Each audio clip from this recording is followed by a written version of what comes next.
面对中共威胁，为着要加强自我防卫能力，政府积极推动各艦各造，严格传出讲畅水艦的原型艦海鯤號有70項的設置也未通過檢測。各造暢水艦的推動計劃有一寡調整。今日解破新聞，咱就請尚英來為咱詳細來解說。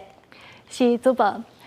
解破新聞有理路有深度，觀眾朋友大家好，我是尚英。今仔日咱要來關心的，就是台灣推動各艦各造。除了咱頭拄佇新聞內底所看到的，要來發展遠洋的巡護船以外，即馬已經有一寡進度的暢水艦原型海鯤號嘛，已經進入測試的階段。咱國防部是按算要14檔來做7隻暢水艦，總經費是2840億。也毋過即馬所傳出佇咧測試的時陣，海鯤號尚無有70個項目攏無通過，這也表示講可能會去遷到刷落來岸邊的測驗，也閣有海上測驗的時間。除了這個進度延遲以外，也傳出這本地的分做3個階段的造艦的時程，可能會對3隻、2隻，該做是先做2隻，再做3隻，落尾再來做2隻。針對這個部分，有學者就講，其實呢，這3個階段是攏總有7隻船艦，無論是要安怎拆、安怎分配，